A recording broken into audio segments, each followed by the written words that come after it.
Pode. Então tá. Boa noite, pessoal. Eu me chamo Laisa. Primeiramente, boas-vindas para todos. Eu me chamo Laisa, sou do segundo ano da FORP USP, da turma 95. E eu faço parte do grupo de estudos coordenado pela professora Alma. E eu também sou voluntária no programa Aprender na Comunidade da Pró-Reitoria de Graduação da USP. E hoje o tema da nossa palestra é Alterações da mucosa oral e câncer de boca, autoexame e detecção precoce, dirigido pelo professor doutor Jorge Leão, de Patologia da FORP USP. Lembrando que vocês tiverem qualquer dúvida, pode estar mandando aqui no chat, que ao final eu passo para o professor. E também não esqueça de seguir nosso Instagram, @geforpusp, para ficar ligadinhos e também acompanhar nas nossas atividades. Aí depois eu vou estar colocando aqui no chat, tá bom? Professora Alma, você gostaria de fazer alguma colocação antes da gente começar? Então, eu gostaria só de dar as boas-vindas a todos os presentes e agradecer uma vez mais a nosso querido professor Jorge, que está nos acompanhando nesse projeto de uma maneira bem ativa e está nos formando para a gente atuar em campo junto à comunidade, fazendo o autoexame e como prevenção ao câncer bucal. Jorge, muito obrigada, porque sei das tuas atividades, e essa é uma atividade junto à comunidade realmente, e está sendo muito interessante para nós. A tua presença é realmente essencial para que a gente dê continuidade a essa parte do nosso projeto. A única coisa que eu gostaria de te pedir, Jorge, é que você fale um pouquinho mais devagar, porque talvez mais adiante o pessoal do Paraguai também entre e tal, vai estar entrando e às vezes pode, assim, acho que facilita mais assim a compreensão, tá bom? Seja muito bem-vindo, te agradeço muito, viu, Jorge? Tá bom. Obrigado, professor Alma, obrigado ao pessoal que também está encarregado da organização, da coordenadoria de todo esse grupo de estudos, das aulas, desse projeto de extensão, né, Alma? Fico muito feliz de estar participando e vamos dar sequência, então, à apresentação. Tomara que vocês aproveitem, vamos fazer de uma maneira mais didática, simples, assim como eu tinha comentado previamente com a professora Alma, de acordo com a nossa experiência que nós temos lá na clínica, no atendimento dos pacientes, né, e sempre focamos a detecção precoce para estas lesões. Tem alguns temas que vocês já devem ter levado em algumas das disciplinas, então eu vou passar, eu vou insistir aquelas que para mim seria importante que vocês lembrassem para poder ter um impacto lá no atendimento dos pacientes nesse projeto de extensão, tá bom? Ô, Laísa, eu vou querer que você me auxilie, eu vou iniciar agora a apresentação, e aí você me dá um retorno, se tudo está ok. Claro, com certeza, pode deixar. Falo sim.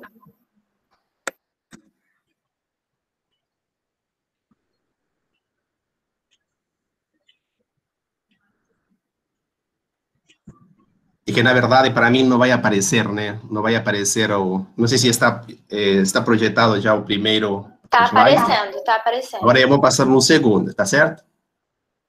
Ainda não mudou. Mudou. Esse é o primeiro e agora o segundo. Primeiro e segundo. Mudou sim. Tá bom, obrigado, viu, Laís? Qualquer coisa, por favor, me dá um retorno.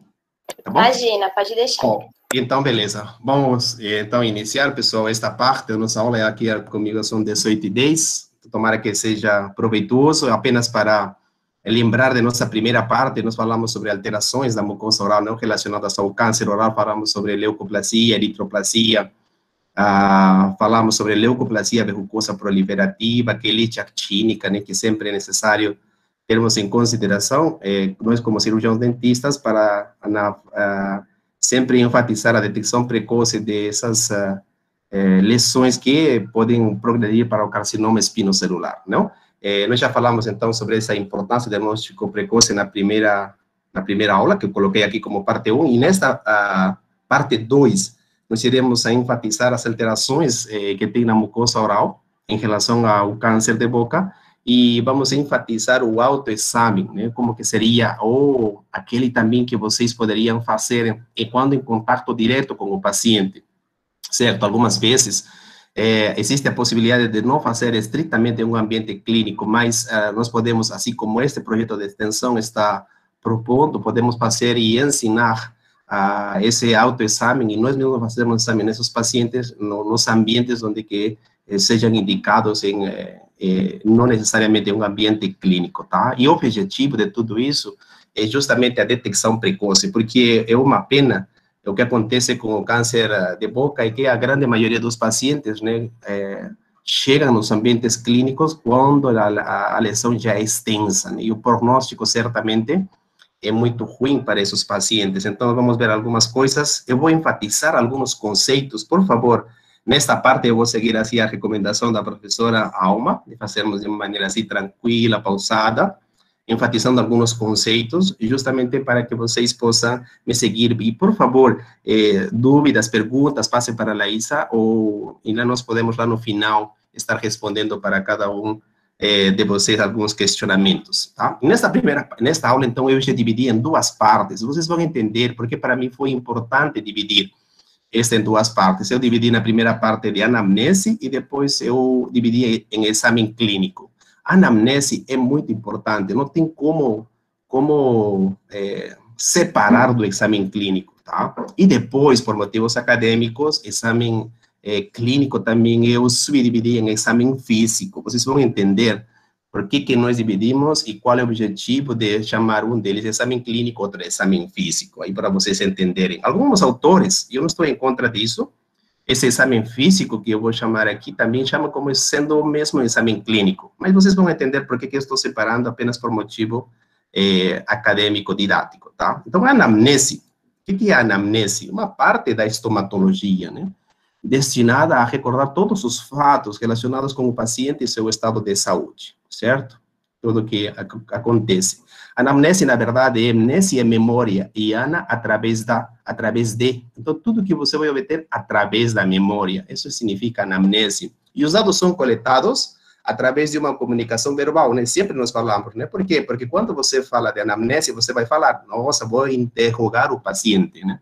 Porque assim, mas também tem que saber que a anamnese é uma comunicação não verbal, porque desde o fato de que você entra em contato com o paciente e observa ele, você pode detectar alguma série de alterações, né, em uma determinada parte lá de um órgão, de um tecido, de uma parte externa, que já você vai incluir progressivamente neste exame chamado anamnese. Então, a anamnese não necessariamente é que você vai interrogar o paciente, sino também através de uma percepção principalmente visual e um pouco menos auditiva, é claro.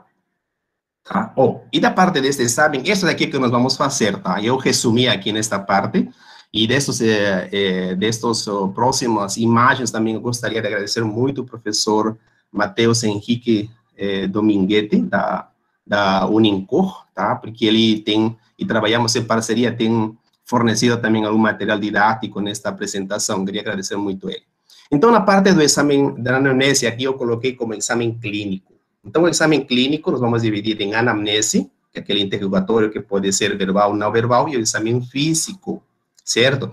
Esse exame físico, aqui eu dividi em duas partes, um exame físico geral, e esse daqui regional. Geral, geralmente pode ser o que seria na parte de tronco, extremidades. É necessário saber se, é necessário sempre fazer uma avaliação, mas nesta parte nós vamos praticamente insistir no exame físico regional, porque cabeça e pescoço, certo? Exame físico regional, cabeça e pescoço, tá bom?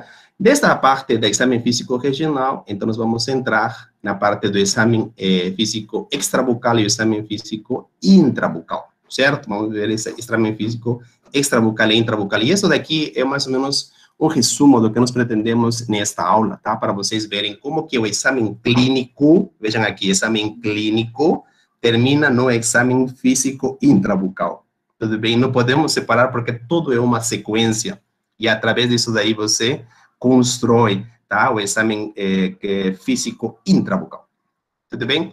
Tipos de anamnese, certo? E aí, como eu comentei, né, não necessariamente um interrogatório, quer dizer, o paciente, você entra em contato com os pacientes através deste projeto, certo? E você certamente, eu compartilhei com a professora Alma, né, ela pode comentar depois, que nós temos aí como um formulário, temos como uma sequência de perguntas, através de um exame clínico estomatológico, tá bom? Aí existe uma série de perguntas, sim, que você fala para o paciente, e você vai falando um checklist, sim ou não, sim ou não, sim ou não, você vai fazendo. Isso daí através de experiências passadas, né? Porque a anamnese, como eu falei, é através da memória, certo? Mas não necessariamente é um interrogatório, porque também temos uma anamnese de escuta. E essa anamnese de escuta aqui é o momento em que o paciente ou algum responsável fazem um relato espontâneo de sinais e sintomas, certo? Porque você precisa saber, sempre tem que estar você aberto, não pode estar fechado simplesmente anotando o que está indicando o papel, como uma sequência de figuras, sino também você tem que estar atento do que o paciente espontaneamente pode fazer um comentário e que seja importante. É claro que esse comentário você precisa filtrar, né? Porque o paciente pode ser que esteja comentando alguma coisa que não tem nada a ver na anamnese, alguma situação que ela queira contar. Então, é necessário sempre filtrar e sempre orientar o paciente de que de que alguma contribuição tem que ser em relação ao motivo da consulta, certo? Na anamnese, o que é que nós fazemos? Nós fazemos algumas coisas importantes, não sempre colocamos nome completo. Aqui o pessoal comenta muito mais de sexo, né? Agora, ultimamente, vi que o termo de gênero não é mais recomendado, utiliza mais sexo, etnia, cor da pele, idade. São essas coisas, inicialmente, que você coloca na anamnese, sim. E em relação disso, porque algumas vezes, por que eu trouxe isso? Algumas vezes eu vejo aí, quando o aluno preenche, né, a anamnese no prontuário clínico aqui na nossa unidade, aí o paciente, ele não sabe utilizar, olha, aí tem um leucoderma, feoderma, melanoderma, xantoderma, o que é isso, professor? Por quê? Porque aqui é interessante, porque o Brasil, todo mundo sabe que é um país miscigenado, né? Por que devemos seguir, então, a classificação racial? Se o paciente é de raça branca, como que nós chamamos aqui? Leucoderma caucasiano, pode ser chamado, sim. Paciente que é de pardo, feoderma. Paciente negro, melanoderma. Ou se é asiático, xantoderma. Vocês podem encontrar, inclusive, em algumas referências de algum documento relacionado ao paciente, esta tipificação racial, né? Como sendo leucoderma caucasiano, caucásico também chama, né? Leucoderma caucásico, feoderma, pardo, melanoderma, negro e xantoderma amarelo. É necessário lembrar, sim, isso é importante, porque isso vai facilitar a comunicação, certo? Na anamnese, uma parte importante, principalmente da odontologia, e eu vou comentar para vocês, o que é a profissão, certo? Porque determinadas profissões se associam com fatores de risco para o desenvolvimento de determinadas patologias, certo? Deve-se levar em conta quantas profissões e em quanto tempo de exercício da função dessas profissões. Por exemplo, uma coisa que é muito relevante na odontologia é pacientes com queilite actínica. Vocês vão ver na anamnese que geralmente são pacientes homens, certo? Adultos ou idosos, que eles falam muito que eles são agricultores, que eles desenvolvem trabalhos no campo aberto e expostos cronicamente à radiação solar. E desenvolvem, então, uma série de alterações no lábio inferior, que nós chamamos como queilite actínica, certo? Só em função da profissão, então, ele pode ter uma lesão de risco, por exemplo, né? Este caso da queilite actínica, tá bom? É um exemplo mais clássico, mais típico para a odontologia. O estado civil é importante? Sim, é importante. Por quê? Pelos aspectos psicossociais, certo? Solidão, que eles falam, perda recente, desenvolvimento que pode estar associado para determinados distúrbios sistêmicos. E outra coisa muito interessante, no sentido de que determinado tipo de lesão pode ajudar a levantar suspeitas sobre infecções, certo? Anteriormente chamadas sobre doenças sexualmente transmissíveis, agora o recomendado é infecções sexualmente transmissíveis, certo? Estado civil nos pode dar uma informação sobre isso? Sim, nos pode dar. Tudo bem? Então, é importante sabermos muito bem isso daqui, porque isso daí vai poder ter uma correlação com determinada patologia que se apresenta dentro de boca. O que é importante da anamnese, de tudo isso que nós já falamos, qual é o mais importante, né? Qual é a queixa principal, o motivo de consulta? Geralmente, isso daqui acontece quando o paciente procura nosso serviço lá na clínica, né? Mas, diferentemente de nós, assim como o programa que está sendo proposto aqui pela professora Alma e equipe, vocês sabem que vocês vão ter que ir lá na frente, né? E, geralmente, nós vamos procurar e vamos identificar. Pode ser que o paciente, e uma coisa muito importante, é que já tenha desenvolvimento de um câncer incipiente, câncer oral incipiente. E uma coisa muito importante, por isso que o programa tem essa importância, todo este projeto, é que o câncer em fase inicial não dói. Isso é importante, não dói. O paciente não vai procurar. Se dói, você lembra que eu falei? Deve ser uma afta. E a afta dói. Todo mundo sabe, quem teve e quem tem, melhor dito, sabe que dói, né? Mas o câncer não dói. Por isso que é importante de nós irmos, nós deslocarmos para procurarmos esses pacientes e orientar na detecção de determinadas lesões. Mas, quando o paciente procura nosso serviço, aqui nas clínicas odontológicas, aqui na nossa faculdade, então nós temos que ver, né, qual é a queixa principal, qual é o motivo de consulta do senhor ou da senhora. Isso nós vamos ver, sim, certo? Tem a ver muito em relação do que nós vamos pretender fazer, organizar uma série de passos para poder estabelecer um diagnóstico. Sim, essa daí é muito importante e quase sempre, por favor, lembra que se coloca tanto quanto o paciente já falou certinho. Coloca, abre aspas, certo? Coloca o paciente, relatou tal coisa, tal coisa, tal coisa, fecha aspas. E, inclusive, você vai ver em alguns prontuários que o cirurgião dentista, um profissional relacionado, coloca entre parênteses SIC. S-I-C. E o que significa SIC? É bom saber, porque é uma comunicação entre nós, profissionais da saúde, é segundo informações colhidas.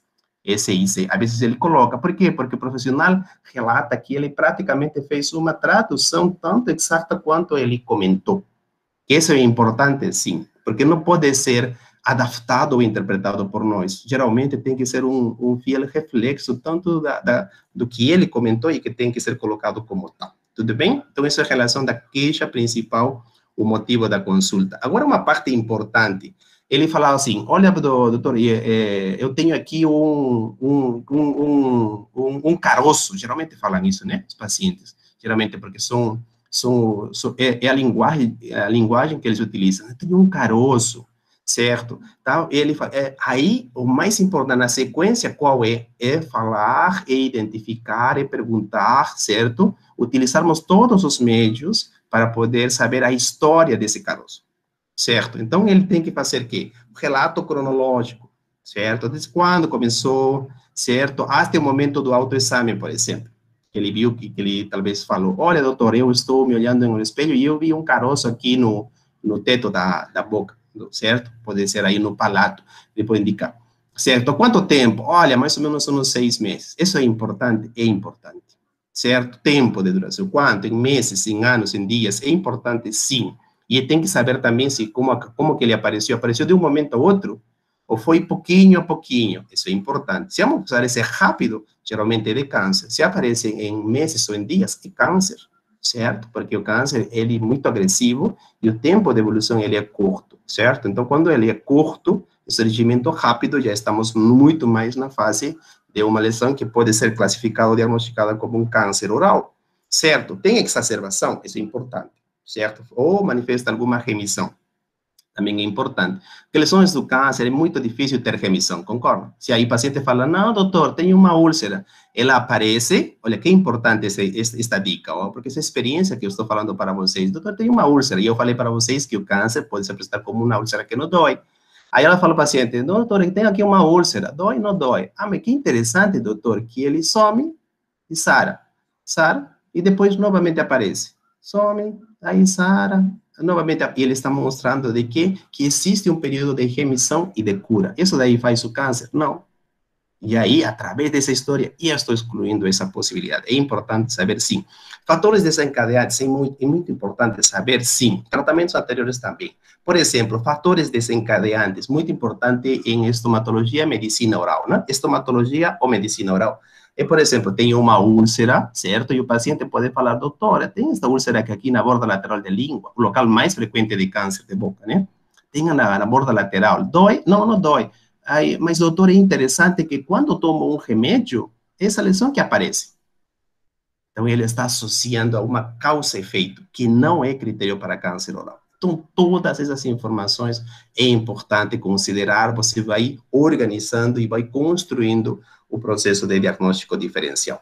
Certo? É interessante saber a história médica, é muito importante. Por quê? Porque o paciente você detectou que tem uma lesão no soalho, ventre lingual, dorso de língua, certo? E você não vai se interessar, porque se o paciente tem alguma doença sistêmica, se é um transplantado, ou se o paciente que tem diabetes, ou se um paciente, por exemplo, se tem alcoolismo crônico, por exemplo, ou tem alguma doença autoimune, é importante saber, sim, porque tem correlação, sim. Tem impacto com aquela lesão que você vai detectar em boca? Tem. Então, é necessário registrar? Sim, é necessário registrar tudo isso. E o mais importante, uma outra coisa que eu coloquei aqui no final, além de saber se tem asma, doença renal também é importante, né? Claro, diabetes, coagulopatias, somente para você ter uma ideia de coagulopatias. Tem um paciente que tinha uma lesão com suspeita na clínica, de câncer oral, mas o paciente falou que ele tinha uma coagulopatia e que estava sendo medicado com anticoagulante. Isso é importante, sim, porque imagina, um paciente medicado com anticoagulante que você não anota e depois se faz um procedimento de uma cirurgia oral menor, o que vai acontecer? Vai acontecer uma hemofagia, e tudo por uma pergunta. Quando o paciente está com um anticoagulante, geralmente tem doença cardiovascular, né, uma suscetibilidade à coagulação, certo? Para manter o fluxo sanguíneo é necessário ter esse medicamento, mas quem que faz a receita é o médico. Para tirar, você não pode tirar.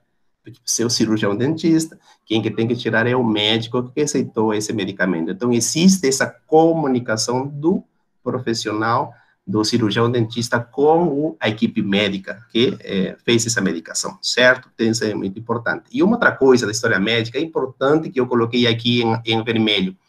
Todo paciente sempre tem que falar, o senhor tem alergia a algum medicamento? Isso é importante, tem que ser colocado em maiúscula e em vermelho. Ah, sim, doutor, porque quando eu tomo, por exemplo, o mais clássico, né, penicilina. Alergia às penicilinas, alergia às sulfas, certo? Ou alergia a algum anti-inflamatório, né? Tipo, de uma marca, por exemplo, um diclofenaco sódico, enfim, essas coisas têm que ser anotadas, porque tem muita importância e faz parte dessa anamnese. Tem algumas perguntas que é necessário colocar, certo? E é necessário termos em consideração, porque vai ter impacto no tratamento do paciente. É necessário depois, algumas vezes, uma vez identificado essa condição sistêmica, pedir exames laboratoriais, sim. Por exemplo, este é um caso também que eu vou comentar. Tem um paciente que tem uma lesão extensa na maxila, agora mesmo, certo? E que ela está voltando agora, né? Infelizmente, tem algumas restrições aqui pela pandemia. O paciente tem diabetes. Você sabe quanto que é o valor normal da diabetes? É mais ou menos 100 miligramas, né? 100 miligramas por decilitro, tá bom. Agora, o paciente quanto tem? Ele chegou 4 vezes, 400 miligramas. Certo? É muito, sim. Uma diabetes descompensada, sim. Adulto é diabetes tipo 2, né? Vocês já sabem disso daí.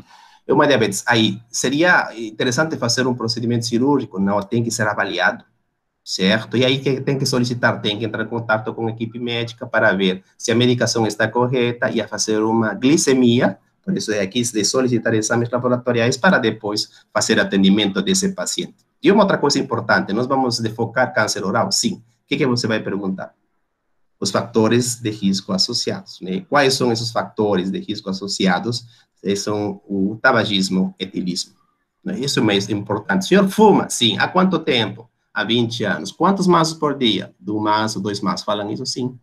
Etilismo, não, doutor, somente assim, social, tudo bem, mas quantas doses aproximadamente? É necessário registrar? Sim, é necessário registrar porque ele vai fazer uma correlação com alguma lesão que você detectar em boca, principalmente porque nós já falamos, né, principalmente tabagismo e etilismo, e drogas algumas vezes não, ele se relaciona com o desenvolvimento dessas lesões que nós já falamos na primeira aula, aquela mancha vermelha que chamamos de eritroplasia, daquela placa ou mancha branca, leucoplasia, e também com o desenvolvimento, consequentemente, destas desordens potencialmente malignas, como o carcinoma espinocelular, principalmente, tá? Então, os hábitos é necessário registrar, sim, é necessário registrar. Medicações anteriores e atuais, é necessário anotar, sim, é sempre necessário. Por quê?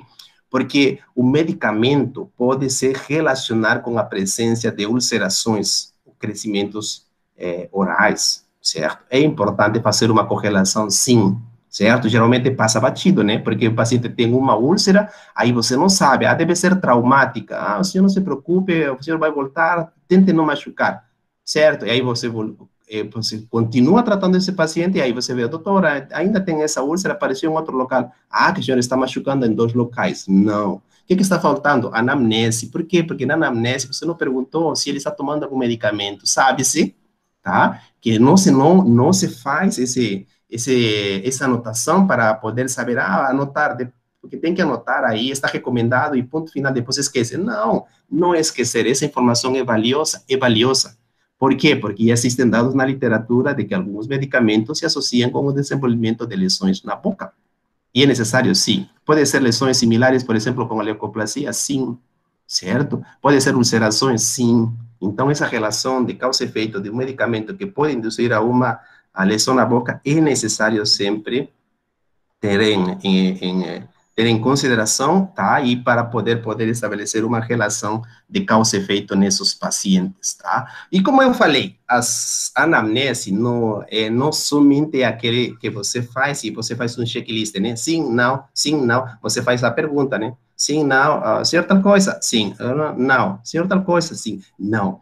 Tem toda uma sequência, é importante você estar ponderando a importância de cada uma delas, e uma outra coisa, você vai ver com algumas pessoas, certo, que são adultas e que eles podem responder. Imagina se nós encontramos uma lesão, ou algum de vocês, alguma comunidade que nós vamos vir e são pacientes pediátricos, certo? Quando você é paciente pediátrico, o que é necessário? Vai ter que procurar sempre uma pessoa, principalmente os pais ou irmãos maiores, principalmente os pais, né? Ou outros familiares, tios, que estejam do lado para que eles possam fornecer essa anamnese. Você não vai fazer uma anamnese de um paciente de 5, 6 anos, certo? Não vai, né? Por quê? Porque precisa sempre ter do lado uma pessoa adulta para que possa confirmar, para que possa dar dados mais confiáveis sobre a determinada lesão que o paciente possa ter em boca. Não que o paciente pediátrico não possa fornecer, ou possa fornecer informações equivocadas, porque o nível de entendimento ainda ele não está tão apurado, e ele pode oferecer informações que não sejam adequadas, que não sejam corretas, tá bom? Então, mas é necessário saber. Pronto, isso é o que é importante que eu queria falar em relação da anamnese. Tomara que vocês tenham ligado um pouquinho mais para você ver que é importante fazer tudo isso. Então, beleza, vamos entrar no que é importante agora, do exame físico. Eu já falei para vocês essa classificação, certo? Do exame físico mesmo. Exame físico, depende do sentido do profissional? Sim. É claro que todos nós devemos estar assim, entre aspas, saudáveis, com a visão, o tato, a audição e o olfato apurados, certo? Podem ser avaliados de que maneira? De maneira direta ou indireta? Isso que eu falei com a professora Alma. Professora, como que nós vamos fazer agora? Vamos usar espelhos, certo? Como está aqui, como nós estamos na clínica, certo? Vamos usar alguma sonda, aquelas similares, como temos na sonda periodontal, por exemplo, é importante e tem uma utilidade? Tem. Ou vamos usar uma espátula, ou simplesmente alguns palitos, ou uma gás. Então, isso vai depender muito da nossa organização de equipe. Podem ser feitos apenas com esses exames? Pode, dependendo da situação que nós temos, nós podemos adaptar, mas qual é adequado, certo? No lugar de usar espelhos, por exemplo, podemos utilizar material descartável, como, por exemplo, o quê? Uns palitos. Podemos usar uma gase? Podemos. É recomendável usar luvas? Com certeza. Diante da situação atual ainda, como nós estamos, né? Não somente agora, mas luvas é importante usar. Agora, do autoexame, que também estava comentando com a professora Alma, senão ela pode comentar depois, aí nós comentamos aí, pode ser que o paciente não tenha luvas, certo? As condições talvez não permitam, enfim. Vamos supor que o paciente... Então, a pergunta nossa que fazemos é, o paciente que não tem luvas, de jeito nenhum faz exame físico? Vocês sabem a resposta, concordo? Então, o que deve-se fazer? Devemos orientar para o paciente, olha, pode fazer exame sem luva? Sim, mas tem que fazer uma higienização adequada das mãos, certo? Nós já temos alguns protocolos, inclusive aqui a FORP está disponibilizando em relação a como que deve ser feita a lavagem das mãos de uma maneira adequada, certo? Vocês já sabem. Então, você, olha, a maneira como tem que ser feita a limpeza das mãos é assim, é assim, é assim, porque você já tem. Nós vamos utilizar isso daqui? Sim.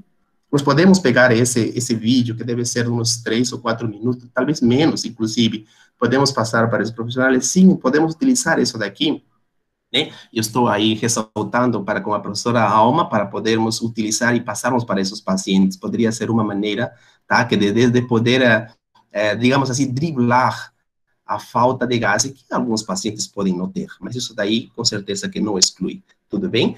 Parte do exame clínico, exame físico, né? Que é responsável por avaliar os aspectos anatômicos e funcionais, né? Da cavidade oral, pode ser também da região de cabeça e pescoço. Tudo bem? O exame físico, certo? Uma coisa que você vai ter que ver é, quando você começa a fazer exame, principalmente da parte intrabucal, certo? Que nós vamos ver, porque já nós dividimos como exame físico geral, regional, extraoral. Do regional, temos o extraoral e a intraoral, certo? tá? Agora, quando você detecta, pode ser que você veja no exame regional alguma patologia, aí você pode ficar um pouco angustiado, porque você aparece, vou colocar alguns exemplos clínicos, aí você não sabe qual é a patologia, aí você fala, nossa, eu vi aí um aumento de volume, que era discretamente eritematoso em tal área, e eu não sei qual é o nome dessa patologia. Você está obrigado? Não, você não está obrigado. Isso que eu quero mais ou menos deixar bem em claro. Mas, qual que é a nossa obrigação, assim, entre aspas, para isso? É que você descreva, utilizando os termos adequados indicados para lesões fundamentais. Por favor, anote isso daqui. Existe muito material no Google, enfim, em outras áreas nós podemos ver, disponibilizar sobre a descrição, certo, das lesões consideradas fundamentais. Uma lesão como uma úlcera, como se descreve? Uma pápula, como se descreve? Um nódulo, como se descreve? Um tumor, como se descreve? Isso necessitamos saber, sim. Porque você não vai explicar, não? Porque o paciente geralmente fala, eu tenho um caroço que dói, que ele está meio sujinho na superfície. Esse paciente vai falar? Vai. Ele pode falar? Pode. Mas você não vai colocar, né? Caroço meio sujinho na superfície. Você vai colocar isso no prontuário? Não. Tem que usar o termo técnico? Sim. Tem que usar a terminologia, os termos adequados? Sim. E é necessário fazer uma leitura adicional em relação a esses conceitos, então, para poder descrever e colocar adequadamente no prontuário ou no documento que nós iremos usar. Tudo bem? Certo. Tá? Então, esse daqui, por favor, preste essa atenção em poder fazer uma revisão da terminologia e, principalmente, uma revisão sobre os conceitos de lesões fundamentais da mucosa oral, tá bom? Importância. Qual é a importância do exame físico? Por quê? Porque nós vamos avaliar as características estruturais e funcionais das regiões examinadas, certo? É uma coisa muito importante, é que você vai ter um primeiro contato, certo? Com esse paciente em específico, e você vai aprofundar, você vai começar a estudar a lesão aí na boca desse paciente. Esse daqui é um exame objetivo. Por quê? Porque é um exame físico, porque você utiliza os meus manuais através de alguns instrumentos, certo? Para poder explorar, ver a presença dessa lesão e se esta daqui tem alterações estruturais, se relevantes ou não em relação aos tecidos vizinhos adjacentes que podem se apresentar com características de normalidade. Tudo bem? Certo? E revela também fatos que complementam as primeiras impressões da saúde do paciente. Tudo bem? Então, isso daqui é muito importante. O que significa este último aspecto? Parecem palavras técnicas, né? Mas, de uma maneira geral, o que acontece? Quando um paciente tem uma lesão na boca, por favor, veja isso daqui.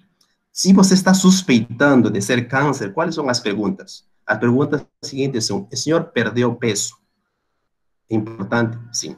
Certo? O senhor tem mal-estar?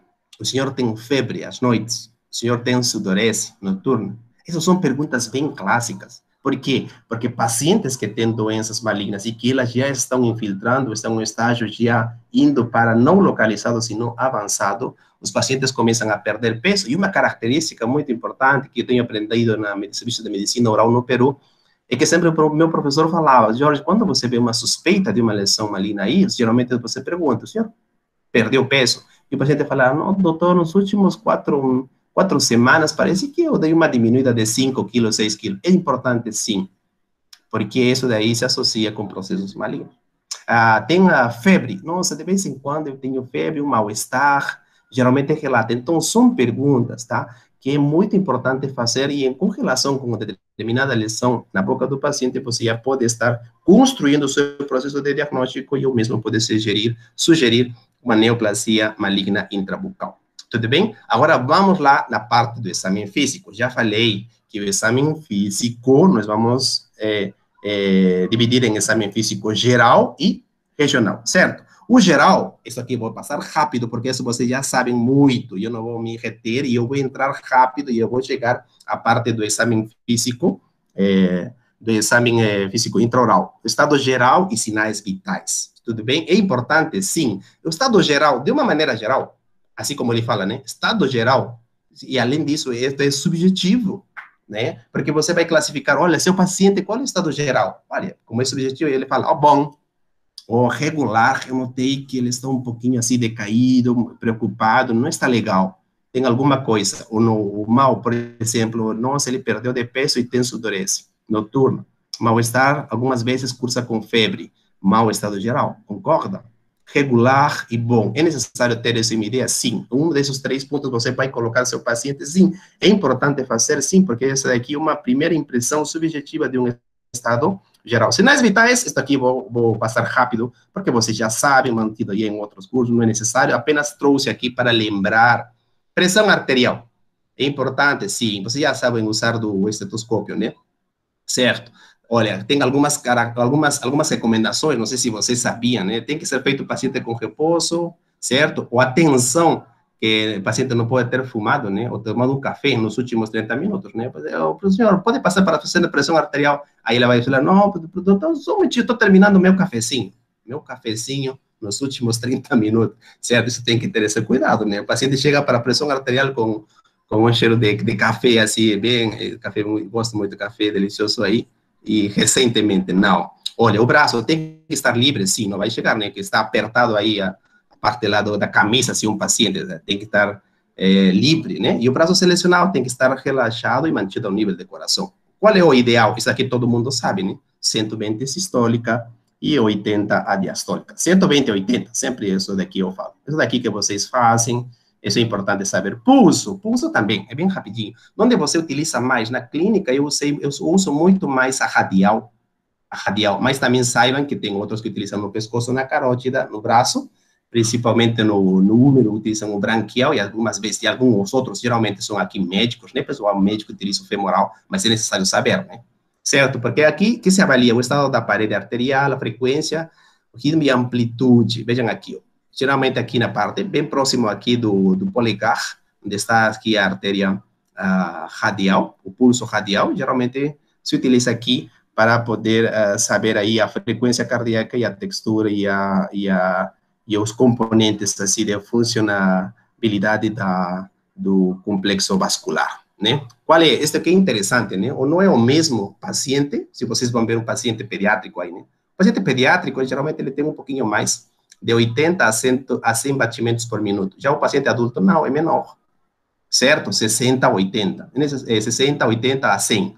Tudo bem? É menor. E paciente idoso é menor, né? 70 a 80. É necessário saber essa variação, sim. Qual que é a mensagem daqui do pulso? Que ele varia dependendo da idade. Se são paciente pediátrico, se é adulto, se é paciente idoso, ele tem essa variação. Tudo bem? Temperatura, todo mundo já sabe, né? Temperatura bucal para nós dentistas, certo? Vocês podem ter entre 36 a 37,4 graus centígrados, e aí vocês vão obter diferentes materiais, assim, termômetros, para poder detectar adequadamente. Agora melhorou muito, né? A respiração, certo? É importante saber, sim. Por que eu estou falando da respiração? Tem alguns pacientes, tá? E ultimamente nós temos um trabalho extenso aqui, realizado com a Faculdade de Medicina daqui de Ribeirão Preto, na qual somente avaliamos tumores de orofaringe, certo? É interessante separar, né? Aqui, boca de orofaringe, todo mundo já sabe, mas eu vou repetir, tá? Porque a orofaringe está na parte bem posterior da boca, certo? Na parte posterior da boca.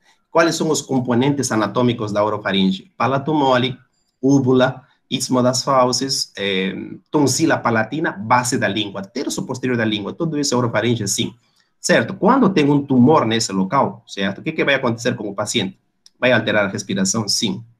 E aí, se você começa a fazer e ver, e geralmente tem em consideração todos esses valores, aí você vai ver que, olha, o que está acontecendo com esse meu paciente, mas ele não foi legal, não foi, ele teve como 10, 12, foi menos aí por minuto, parece que ele está tendo alguma dificuldade, e aí você tem que ver, você olhou adequadamente o palato lá no fundo, que nós vamos ver daqui a pouco. Então, a respiração, nesse sentido, tem essa importância, e é necessário saber os valores. Quanto no adulto? Quanto? De 14 a 20 movimentos respiratórios por minuto. Tudo bem? Agora vamos nessa semiotecnia do exame físico que nós estamos tendo. Eu estou controlando aqui o tempo, estamos tranquilos. Tá? Semiotecnia. Inspeção, isso é importante, sim, é o que vocês vão fazer. Porque inicialmente, por favor, antes de tocar, que tem que fazer todos vocês como paciente, nós vamos ir a fazer os exames? Você tem que observar. É importante observar, sim. Quanto você vai gastar? Nada. É tudo de graça, mas é tão importante quanto a palpação. Inspeção, método, utiliza o sentido da avaliação no aspecto. O que você vai avaliar com o aspecto? Olha, quantas informações. muita riqueza de observação destas lesões, aspecto, cor, forma, tamanho, movimento das diversas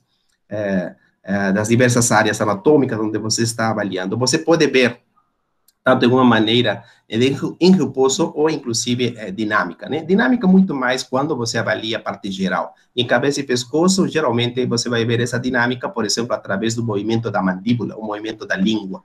Geralmente, esses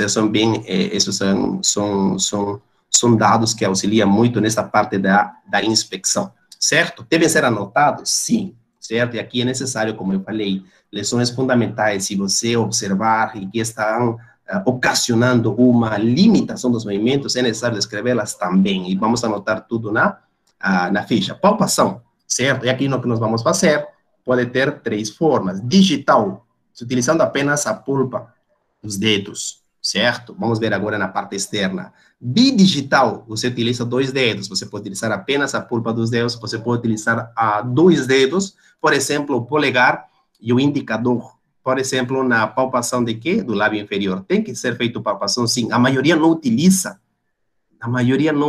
Porque ele somente faz uma inspeção, dá uma olhada e tchau, e aí pronto, vai embora. E aí a palpação? Por que não faz a palpação? Não sei por que não fazem a palpação. É necessário fazer a palpação? Sim, é necessário. Porque eu falar, olha, eu não vi, mas você pode detectar palpando, certo? Você pode não ver, mas você pode detectar palpando, por favor. Eu vou ter alguns exemplos daqui a pouquinho em soalho. E também pode fazer dígito palmar, né? Porque você utiliza, por exemplo, o indicador de um dedo, certo? E você coloca aí uma estrutura anatômica, por exemplo, a mucosa joga no lábio contra a palma da outra mão. Então, esse é dígito palmar. Tudo bem? Então, temos digital, bidigital e dígito palpar. Por exemplo, palpação bidigital. Onde temos que fazer isso? No lábio. Certo? Então, não somente você ver o lábio. Ou aqui nós temos a luva, estamos vendo aí a textura, através da inspeção, a cor, a superfície, tudo bem? A parte superficial, nós vamos ver as características, mas na parte interna, para ver se tudo está ok, somente vamos ver através da palpação bidigital, certo? Aqui você está utilizando o indicador e o polegar.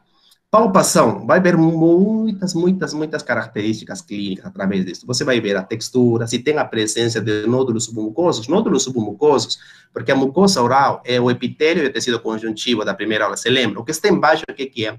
É a submucosa. O nódulo submucoso pode não ser perceptível, né? na inspeção visual? Pode. Onde que vai ser evidente? Através da palpação, certo? Através da palpação, não somente vemos, não podemos não ver, mas podemos, através da palpação, saber o tamanho, podemos saber a forma, sabemos se o paciente tem dor ou não tem dor, se tem a mesma temperatura, se tem crepitações, se tem resistência muscular e se tem uma ou múltiplas massas. Olha a beleza de toda a informação clínica que nós podemos ter através da palpação. Então, a pergunta é, por que não fazer a palpação? Eu acredito que, depois de nossa aula e tudo isso, todo mundo, palpação, não vai esquecer na avaliação clínica dos nossos pacientes.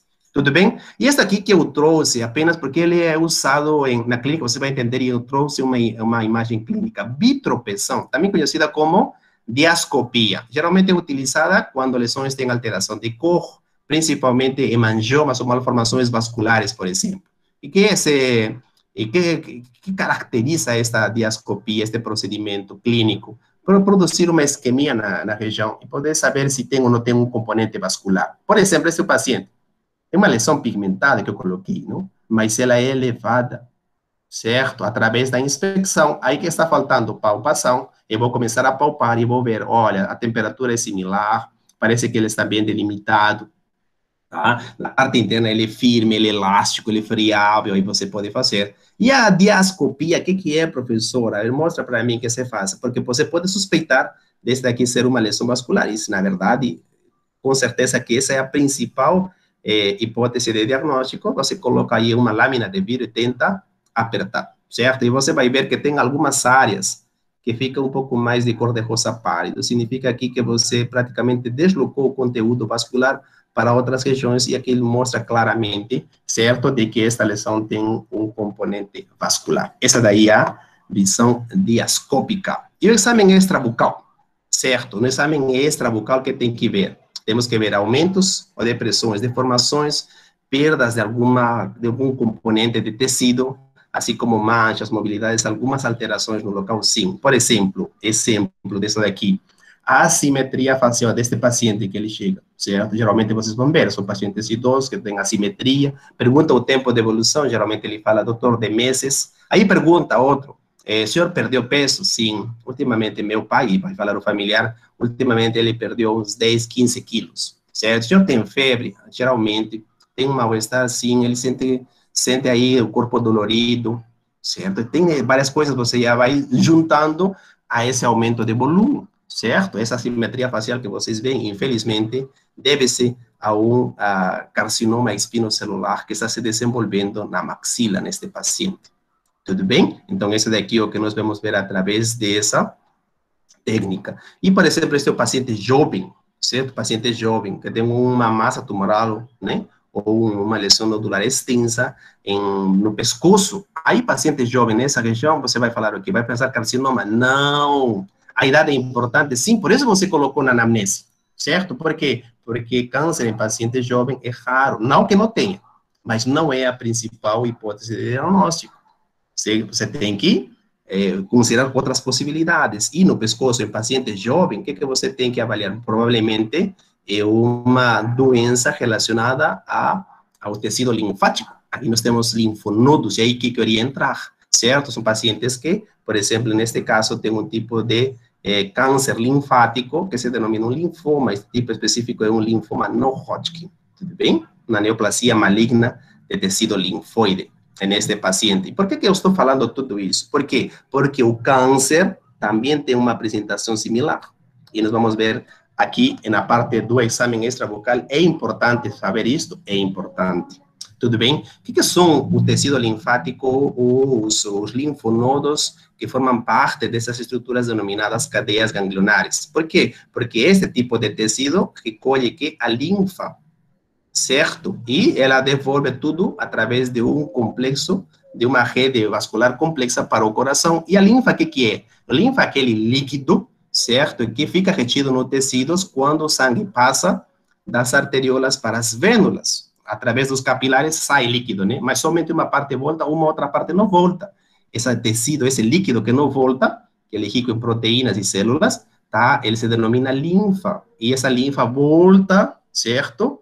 Ao coração, novamente, através desta rede ganglionar ou cadeias linfáticas, certo? Mas por que estou falando tudo isso, especialmente aqui no pescoço? Por quê? Porque quando um paciente tem um câncer aqui na boca, principalmente na língua, essa célula maligna, vejam a importância, ela se dissemina, e ela se dissemina através desses vasos linfáticos. Ele entra aqui, certo? E aqui vocês estão vendo, aqui tem alguns vasos linfáticos, certo? Mas vocês estão vendo que tem algum tecido um pouco mais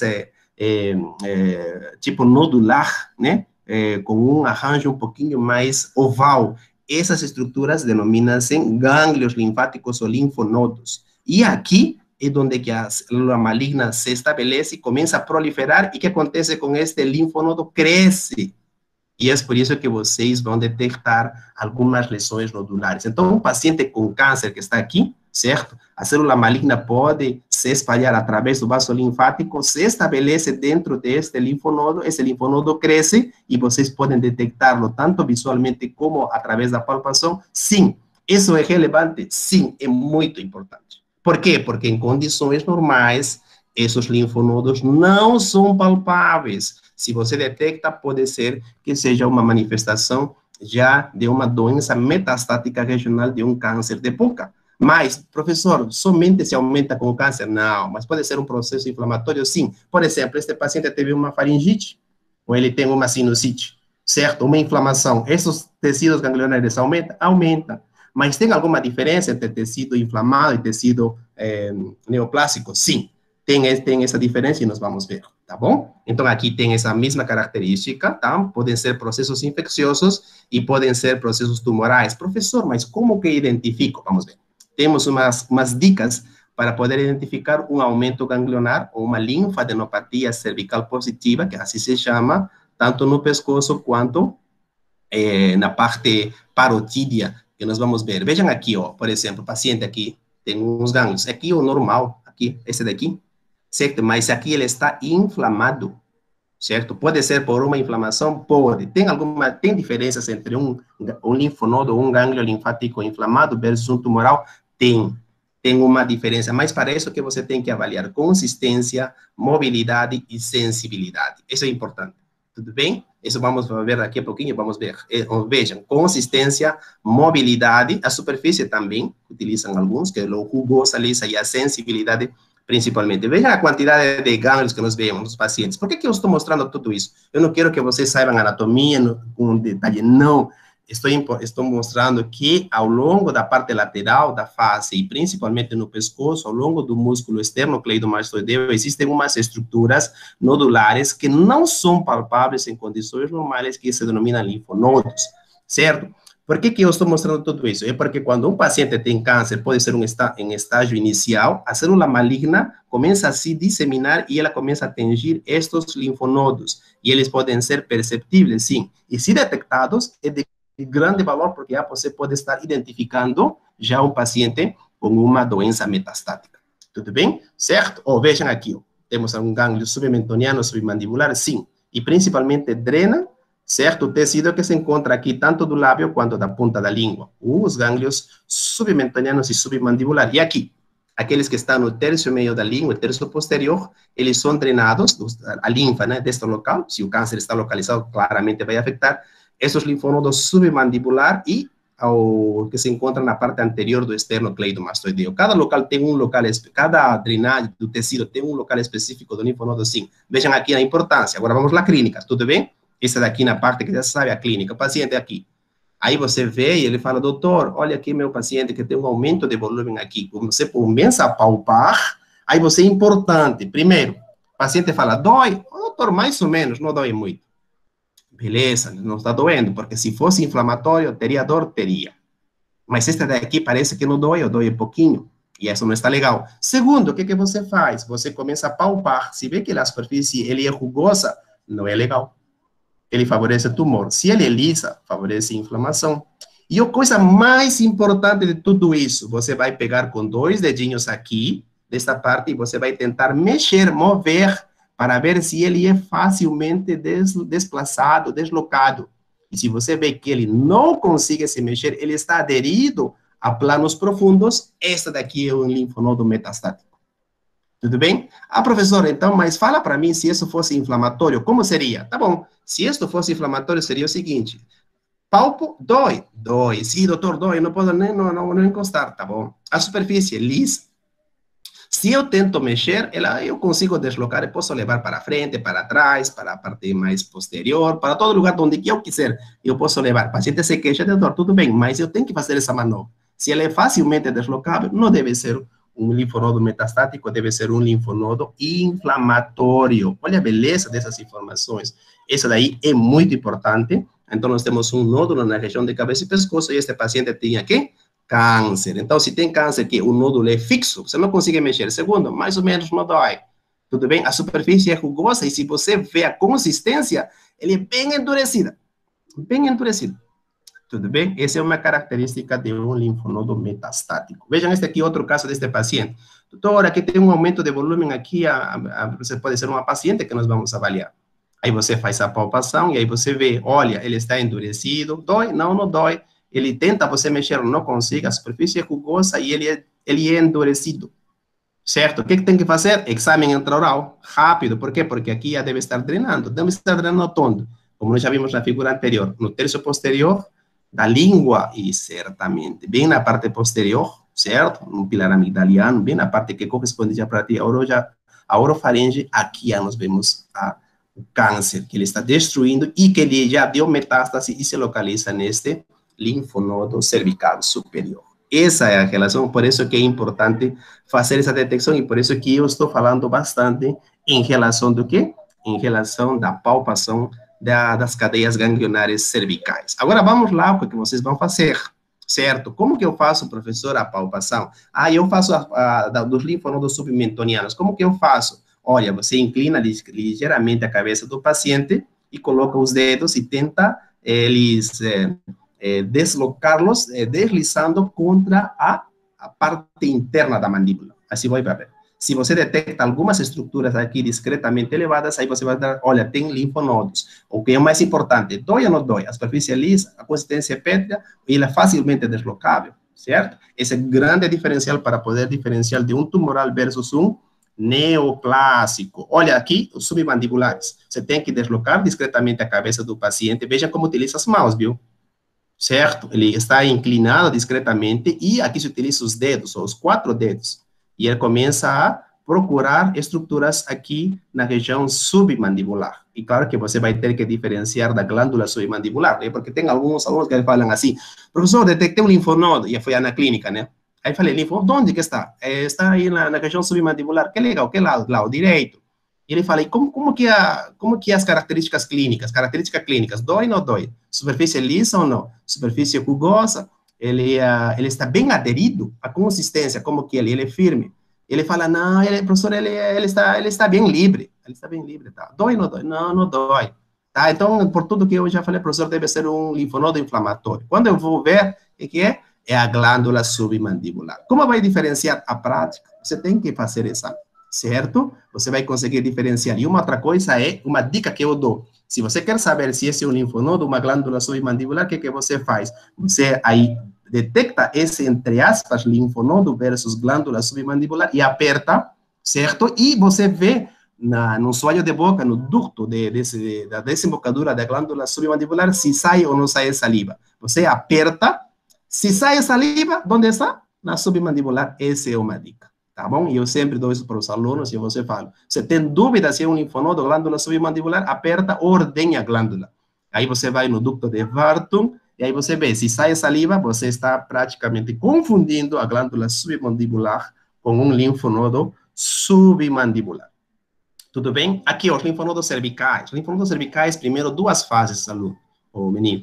Você vai na parte cervical superficial, e geralmente utiliza todos os dedos, passa para poder detectar, e os linfonodos cervicais profundos, que eu já mostrei, você tem que fazer o quê? Você tem que usar os dedos, ambas as mãos, aqui os 4 dedos na frente e aqui o polegar atrás, para poder procurar, porque é necessário que você faça essa manobra, senão você não vai conseguir detectar esses linfonodos, certo? Então, os linfonodos cervicais têm superficiais e profundos, os superficiais é apenas uma palpação, e os profundos através de bidigital, né? Através dos 4 dedos na frente e o outro em grupo, né? E o dedo polegar na parte posterior. Se você fala que a palpação ganglionar eu vou fazer de qualquer maneira, em qualquer posição, e não sei o quê, não, todo está bem definido e tem posição correta, certo? Porque para poder, por exemplo, identificar a glândula, a cadeia submandibular, a palpação como é digital, onde tem que estar você? Atrás do paciente. Eu sempre me coloco atrás do paciente na clínica.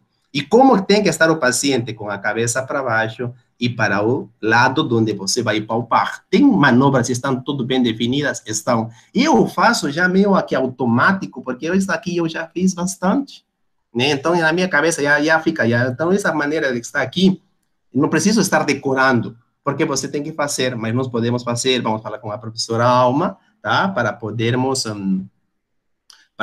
ter podemos fazer uma parte prática, para poder fazer, professor, como que eu faço a palpação da cadeia ganglionar submandibular, a submentoniana, cervical superficial, cervical profunda, a parotídea, ensino como se faz, a supracavicular. Podemos fazer? Podemos, tudo bem? Mas é necessário que vocês saibam que tudo está bem estruturado, está bem definido, a posição do profissional, do paciente e a manobra a ser feita, certo? Dos linfonodos, aqui tem um aumento de volume aqui, É importante saber se, certo? É necessário saber se este é um linfonodo, tá bom? Em condições normais, quanto que tem 1 centímetro de diâmetro, mas os linfonodos podem variar e podem ser detectados a partir de 0,5 centímetros em planos superficiais e a partir de 1 centímetro em planos profundos. Mas uma coisa que é necessário ver, embora o diâmetro ele é bem variável, nós podemos falar que em condições normais um linfonodo tem 1 centímetro de diâmetro, mas esta daqui é variável. É necessário saber essas dimensões? Sim, é necessário saber essas dimensões. E este paciente, será que tem condições normais? Olha esse aumento de volume aqui nesta área, certo? É necessário registrar? Sim. Esse daqui pode passar desapercebido? Não, certo? Não somente na percepção que eu já falei, sino também na palpação. E na sequência, se você suspeita fortemente de linfonodos acometidos, o que você tem que fazer? intraoral, com maior detalhe, muito detalhe, certo? Vindo especificamente determinadas estruturas intraorais para poder fazer uma correlação. E essa daqui, eu já falei para vocês. Vejam esse outro paciente. Nós podemos ver este paciente, sim. Vejam esse aumento de volume. Aderido, não dá para mexer. Senhora, dói esse daqui? Olha, doutora, mais ou menos, não dói muito. Há quanto tempo apareceu? Olha, foi acho que 2 meses que apareceu. Aí você, vou apertar para ver se dói ou não dói. Pode apertar, doutora. Aí você, nossa, você firme. Parece fibroso, pétreo internamente. Mas o mais importante é, esse se move, não, tem uma mobilidade ou não? Não. Ele está aderido aos tecidos adjacentes, certamente características de um linfonodo metastático. Tudo bem? Nós estamos falando, porque a aderência a tecidos adjacentes denuncia o quê? Um processo tumoral. Certo? A superfície também, já falei, né? Se ela é lisa ou se ela é rugosa, né? Se ela é rugosa, geralmente em processos tumorais. E se ela é lisa, em processos inflamatórios. Sensibilidade também, já falei. Certo? Se apresenta dor, processos inflamatórios. E quando ela não apresenta, pode ser um processo crônico ou até mesmo o carcinoma espinocelular. Vejam aqui as características. Quando que é inflamatório, quando que é tumoral. Aumento de volume, os dois. Consistência mais firme, fibrosa, tumoral. Certo? Como ele é móvel e inflamatório. Ele está bem aderido, não se mexe, tumoral. A superfície é lisa e inflamatória. A rugosa, tumoral. Certo? Ele dói e inflamatório. Não dói, ou dói pouco, mais ou menos, sensibilidade menor, tumoral. Então, essas são as características. Se vocês, essa daqui tem que saber de cor. Não tem como fugir. E essa daqui você consiga diferenciar entre um processo inflamatório e um processo tumoral. Essa daqui, para ter esse exemplo, e eu já acho que vou fazer um intervalo daqui a pouquinho, eu vou perguntar para a Leísa, a professora Alma, porque mais ou menos eu tenho uns 10 minutos, se nós podemos utilizar isso daqui, e eu pediria a paciência de vocês, porque estou tentando fazer toda uma sequência. Em relação deste paciente que está aqui, doutor, detectei um nódulo aqui. Olha, esse daqui tem que ter cuidado. Por quê? Porque quem que vê e tem experiência, sabe que não é um linfonodo, né? Porque ele estava discretamente eritematoso, associado bem na parte superficial da pele e tudo isso, e é por isso que é necessário que você tenha essa experiência. Você vai aprendendo pouco a pouco? Sim, você vai aprendendo pouco a pouco, mas isso daqui é um tumor de anexo da pele, se denomina cistodermoide, que se origina do folículo piloso. Esse daqui não é um linfonodo. Tudo bem? Então, nem tudo que você vê é linfonodo, mas você tem que saber diferenciar algumas características como tal. Tem dúvida? Pode chamar os professores, me chamam a mim, me chama a professora Alma, fotografa, compartilha comigo, agora é fácil. Uma coisa que eu estou falando, tem dificuldade, faz uma foto, envia pelo WhatsApp, eu respondo rápido, é assim como você está fazendo agora a medicina oral e a patologia oral. Tudo bem? É tudo bem prático. Então, agora esses 10 minutos são 19:10, vou utilizar isso daqui, e eu termino, vou pedir a compreensão, a paciência de vocês, e vamos ao exame intrabucal, né? Intrabucal. Aí que vamos observar se tem a cor, se tem áreas inflamadas, úlcera, por favor, de úlceras, nunca se esqueçam. A úlcera, o câncer pode se apresentar como uma úlcera assim. Ela dói? Não, não dói. Onde que ela está localizada? Borda lateral da língua, ventre lingual, certo? Palato mole, ele está usado aí. E quando você detecta uma úlcera, você suspeita de câncer? Sim, especialmente se ela não é dolorida, certo? E se você tira qualquer fator que esteja associado com causa e efeito, né? Porque se tiver uma causa, seria uma úlcera traumática. Não tem, e ainda a úlcera persiste após 2 semanas, regra de ouro da medicina oral, tem que ser feita uma biópsia com um diagnóstico clínico de carcinoma espinocelular. Isso daí não pode esquecer, em hipótese alguma. Tudo bem? Mas pode se apresentar, inclusive, como uma massa tumoral? Sim. Algumas vezes pode ter formação de fístula, algumas vezes, mas isso daqui é próprio de processos inflamatórios. Lábios, olha, vejam como nós temos que fazer aqui. Por que eu trouxe esta foto? O paciente está com lúpus? Não, não está, mas nós podemos orientar para ele fazer uma higienização adequada e nós podemos ver, sim. Vejam como se utiliza os dedos para poder ver. Geralmente tem aluno que utiliza assim discretamente, né? Um dedinho aqui, outro dedinho aqui, dá uma discreta que não dá nem para ver direito o lábio. Eu já vi o lábio? Não, já vi, tá tudo ok. Mas quando você faz, você não observa o fundo de surco de vestíbulo, tá? Fórnice vestibular. Isso aqui se chama isso, alunos. Por favor, utilizem o termo adequado. Geralmente, quando eu peço também identificação de uma lesão aqui, geralmente o aluno não utiliza o termo adequado, né? Nós utilizamos muito como fórnice vestibular ou fórnice, fundo de surco de vestíbulo, tá? Eu utilizo muito fundo de sulco de vestíbulo para essas lesões. Tem que ser feito dessa maneira, sim, orientar. Vejam como que se vê, o paciente tem lesões, sim, dá para perceber, sim, múltiplas, certo? Com alho eritematoso, ele está bem. Então, é necessário fazer adequadamente o exame com uma extensão adequada dos lábios. Vejam aqui, tudo bem? Extrabucal. Nós podemos fazer também isso daqui intrabucal, né? E o extrabucal é para observar principalmente a parte da pele do lábio, porque também o lábio tem pele, e a semimucosa, o vermelhão dos lábios. Podemos fazer isso, sim. Tanto quanto você faz no lábio superior, tem que fazer no lábio inferior. E descrevendo o que nós já vimos na primeira aula. Tem uma lesão branca, eritroplasia, tem uma lesão vermelha, leucoplasia. Tudo bem? Lábio, importantemente, se o paciente ele é mais adulto, idoso, tem que ver se ele tem queilite actínica ou não. Tem que estar registrado sim, certo? E tem que avaliar se é necessário fazer uma biópsia ou não. Se não é necessário fazer uma biópsia, o que tem que recomendar para o paciente? Evitar a exposição crônica à radiação solar, uso de boné, chapéu e protetor labial. Tudo bem? Isso é importante sim. Mucosa jugal e fundo de sulco. É necessário saber se, vejam como se faz aqui. Tá? Estes espelhos podem ser separados, podem ser substituídos pelos dedos do nosso, com as luvas do paciente. Podemos usar uns palitos? Também podemos usar, mas vejam a extensão, é aí onde se coloca, é aí onde você pode observar em toda a extensão a mucosa jugal. E depois, é claro, depois vai para a palpação. Não esqueça a palpação. Tudo bem, eu já investi bastante tempo, e por favor, se alguém esqueceu de palpação, aí tem que dar uma lembrada, consultar com seus colegas e falar, olha, além da inspeção, a palpação é muito importante. Vejam onde que é o local certo para colocar esse material e poder observar em toda a sua extensão a mucosa jugal e o fundo de sulco de vestíbulo. E aqui eu trouxe isso daqui, porque na clínica, geralmente, alguns alunos falam para mim, doutor, professor, eu vi lá que tem um paciente que tem uma pápula. Isso aqui é uma pápula, né? Porque quando tem mais ou menos entre 0,5 centímetros de diâmetro, é pápula. Se ela é maior, mais de 1 centímetro, eu chamo de nódulo. Né? O nódulo pode ter mais, 2, 3 centímetros, inclusive de diâmetro, né? Mas essa daqui chama uma pápula. Se fosse uma lesão, chamaria de uma pápula. E o que vai fazer? Ah, vou fazer uma biópsia. O aluno, né, está programando fazer uma biópsia. Eu falei, meu Deus, olha, como que vai ser isso daqui? Isso daqui não é uma lesão. Não, doutor professor, mas é claro, tem um aumento de volume e tudo isso. Olha, não está vendo aqui que tem entre aspas, um orifício? Aperta aqui atrás a glândula parótida. Quando você vai apertar, você vai sair o quê? Está ordenhando a parótida. O que vai sair daqui? Saliva. Na verdade, você está dentro de uma estrutura que chama papila e aqui a desembocadura do ducto de Stensen, do ducto parotídeo, né? Mas, na verdade, isso daqui não é uma pápula, né? Na verdade, se denomina uma papila, né? Segundo a papila do orifício do ducto parotídeo. Tudo bem? Porque chama pápula, parece uma lesão, né? Então, é mais adequado chamar de papila. E isso daqui não é uma lesão.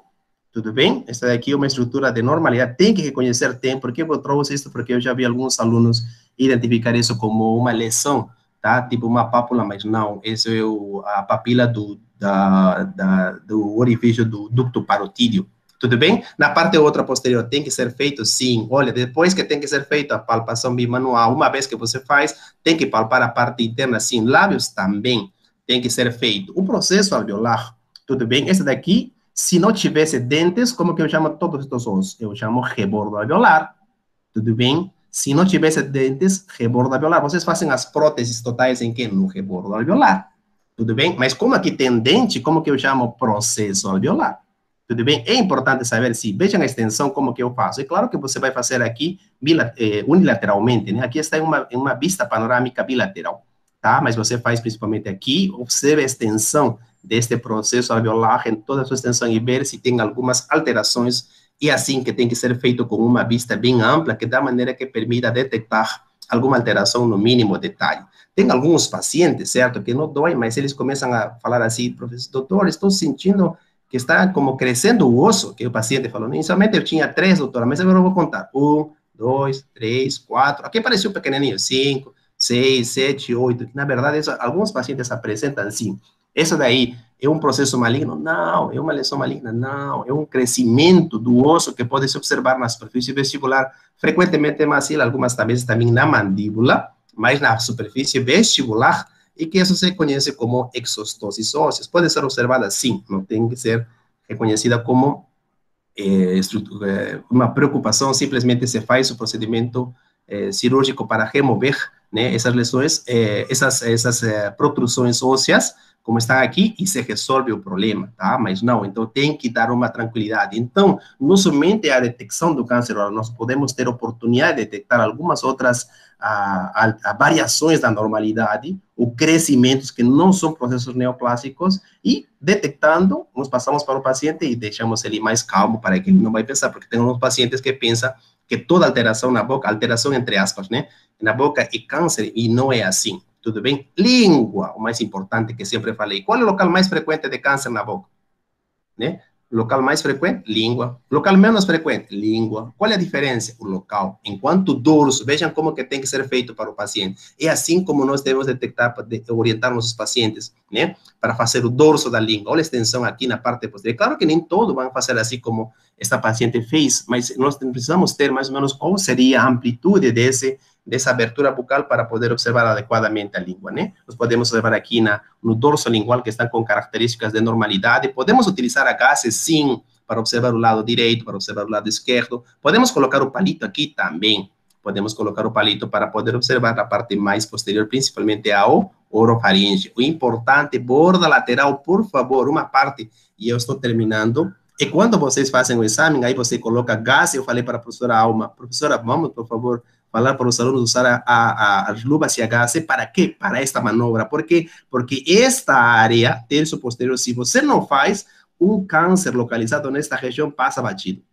Facilmente. E não somente você vai utilizar isso daqui, você tem que utilizar 2 pontos, né? Utiliza aqui a luva e a gás em um lado, faz a manobra de deslocamento da língua e afasta com o dedo ou com um palito a mucosa jugal. Essa daí aí. Quem não afasta a mucosa jugal não precisa estar afastando a língua, não tem sentido. Então, essa manobra é dupla. Tudo bem?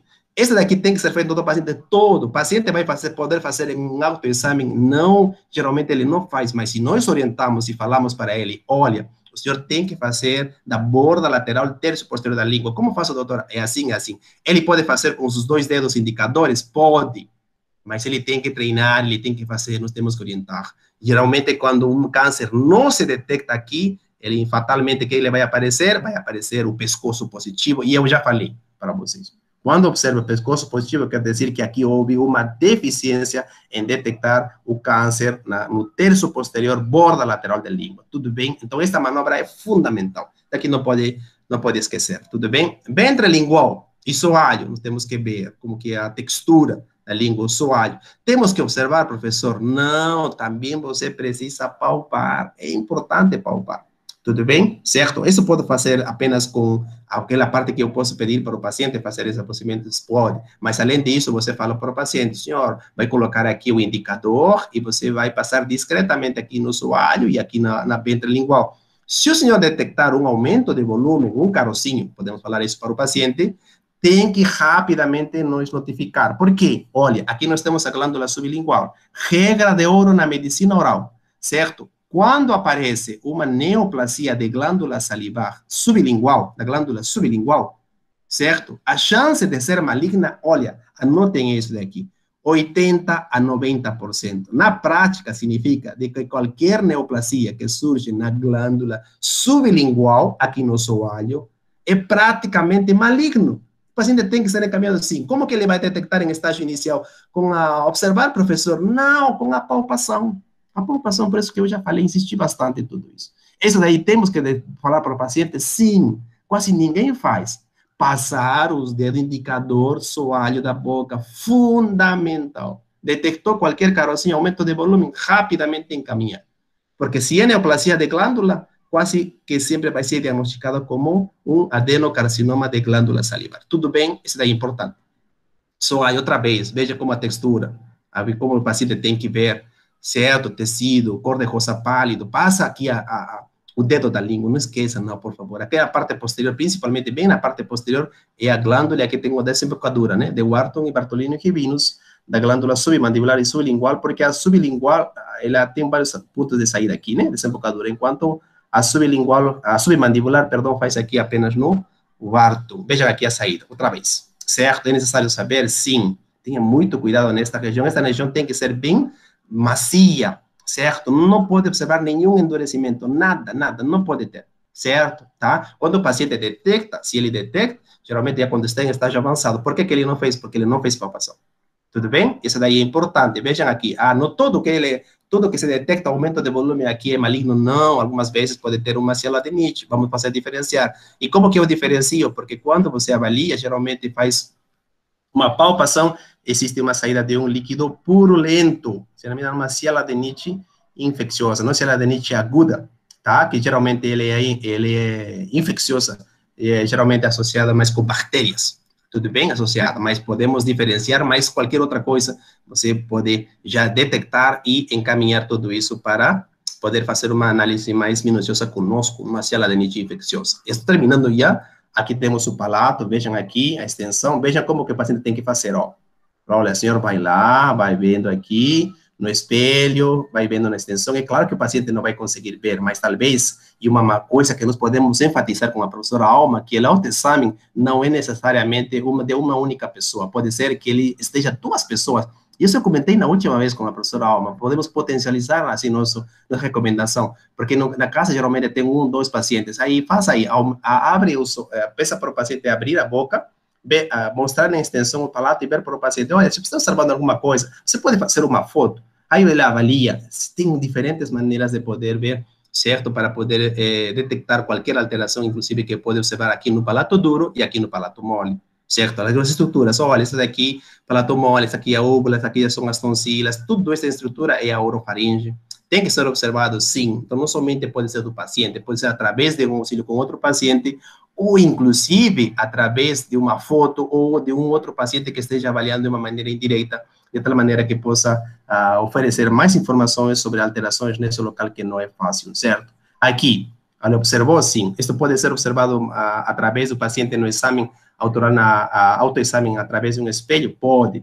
Mas se fazer uma foto, pode observar também. Então, nós vamos utilizar também essa foto, porque isso daqui é uma neoplasia de glândula salivar, é muito frequente, sempre ao lado, nunca ao longo da linha média. Ele respeita a linha média, um RAF. Não. Quando ele é a um lado, é neoplasia de glândula salivar. Se está aqui bem no meio, não deve ser de glândula, certo? Isso é uma regra de ouro na medicina oral também. Como está na parte lateral, neoplasia de glândula, este aqui é um diagnóstico, é um tumor muito frequente, benigno, é um adenoma pleomórfico ou adenoma pleomorfo. E essa daqui? O paciente, doutor, será que eu vou me morrer? Olha, que isso daqui estava crescendo ao longo dos 20 anos, mas isso nos 3 últimos anos começou a crescer muito e tudo. Temos que orientar, sim, porque vai falar, olha, não precisa. Essa daqui é uma estrutura endurecida, que se conhece como umas exostoses ósseas, e que é bem conhecido por nós, e que é um torus palatino. Não precisa fazer nenhum outro procedimento, a não ser de que este paciente tenha que fazer algum tratamento protético, e essa protuberância óssea, ou exostose óssea, né, que nesse local se denomina torus palatino, esteja atrapalhando qualquer outro procedimento reabilitador, ou de fala, fonação, ou talvez o paciente também indique através de estética, mas essa aí é uma indicação menos provável para poder fazer este procedimento. Pessoal, eu praticamente utilizei todo o tempo, eu peço mil desculpas, muito obrigado pela atenção. Espero ter ido assim de uma maneira assim didática para vocês entenderem o que nós pretendemos fazer com nossos pacientes, tá? E eu agora, no tempinho que temos, eu passo aqui a palavra para a professora Alma, para a Laís aí, que possa aí coordenar, e se tiver alguma pergunta, alguma sugestão de que nós podemos apresentar, de que nós podemos melhorar, por favor, eu vou ficar à disposição, ajudar na medida que for possível. Muito obrigado. Tem algumas perguntinhas, sim. Professora, a aula foi sensacional, que didática, perfeito, tudo bem explicadinho, exemplificado, perfeito, não tem o que falar. Muito bom, muito bom mesmo. Alma, queria saber aí, agora eu falei menos. Quer falar alguma coisa, professora, antes de eu falar umas perguntinhas? Obrigado pela dica. Muito bom, tenho certeza que foi muito proveitoso para todos que estão aqui Obrigado, presentes. Laís, obrigado. Tomara que Muito todo mundo mesmo. tenha apoiado. Perfeito. Olha, Laura, muito obrigado. Olha, Luan também, muito obrigado, muito, agradeço bastante, eu fico muito feliz. Na verdade, oi, Ana Carolina Duarte Firmino. Olha, essa daqui é o nosso melhor pagamento, né? Não tem preço, né? Sinceramente, a palavra dos alunos, a gente faz com muito carinho, tentamos passar nossa experiência e dever, porque algumas vezes palpação, né? Principalmente palpação do pescoço, não é muito, parece que que o aluno de odonto fica um pouco desligado, e não pode ficar desligado, porque tudo está relacionado, né? Aí eu tomara que o pessoal, obrigado, Matheus, tomara que o pessoal tenha gostado muito mesmo de tudo quanto que nós já vimos aí. A palpação é muito importante, eu sempre faço, sempre vejo os alunos, geralmente o aluno toma muito mais a observação, né? A inspeção e o resto, nada. E aí, quando quer inspeção, né, alguma coisa, geralmente o aluno coloca assim devagarzinho, timidamente, né? E não precisa ser tímido, né? Aqui tem que ter toda a confiança, né? Porque a gente sabe que é a saúde do paciente, né? Ele tem que ser na amplitude correta, o tempo certo, a tranquilidade, porque lá no fundo está a saúde do nosso paciente, né? Aí não pode. Bom, deixa eu te falar uma coisa, Jorge. Eu quero agradecer muito a presença, não estou me despedindo porque a gente vai falar um negócio ainda. Agradecer a presença de todos que estão aqui e que realmente gostaram muito, mas que se tem perguntas, por favor, pode escrever no chat, se não abrir o microfone. Mas antes de tudo, eu quero te contar, Jorge, você sabe que lá no Paraguai hoje é o dia do maestro, dia do professor? Hoje. Então, aqui a gente tem alguns professores que estão assistindo a tua aula, que fazem parte do nosso projeto. Então, eu quero parabenizá-los, desejar-lhes muitas felicidades, que realmente sejam exemplo e levem este nosso projeto realmente e multipliquem essas informações e que realmente vocês sejam professores exemplos brillantes, ya sé que son, y les agradezco mucho que estén aqui com nós. Então, eu queria dizer, Jorge, com relação ao nosso projeto, e aqui todas as nossas bolsistas e voluntários estão, essas informações que você trouxe foram, assim, muito importantes. E quando a gente conversou com relação a se o paciente vai usar ou não luvas, na verdade, a gente discutiu isso, porque ele vai mexer na sua própria boca, então a indicação seria uma boa lavagem de mãos. Isso. Inclusive, a gente tem um vídeo que foi feito por nossa bolsista, a Helena, do grupo de estudos também, e do Aprender na Comunidade. Ela fez um vídeo que a gente pode estar divulgando com relação à lavagem das mãos eficientes, né? E, então, na verdade, a gente ia pedir luvas porque, ao mesmo tempo que a gente vai ensinar, acho que eles também irão fazer, nesse primeiro momento, esse exame. Isso que a gente está pensando, não é, Jorge? Quando a gente sair justamente a campo. É isso? Isso. E uma coisa que sempre falei, assim, Alma, né, uma parte não pode excluir, né, se o paciente fala assim, olha, eu não tenho condições, vamos colocar aqui, né, porque temos uma classe econômica, assim, muito heterogênea, né, aí fala assim, olha, eu não tenho dinheiro para comprar uma luva, então, consequentemente, você não pode fazer autoexame, isso aqui não tem sentido, né, não tem sentido. Mas em casa tem água, graças a Deus, temos algum produto higiênico, sabão, algum outro material, e uma higienização adequada é suficiente e tem que ser feito, porque, olha, o câncer, esse daí é uma pena. Os pacientes, olha, eles têm um prognóstico muito pobre e a única chance que ele tem, esse é autoexame, né? É a única chance, então não pode privar. A gente tem que ter esse espírito multiplicador, como você comentou, e fico muito feliz dos estudantes estarem aqui.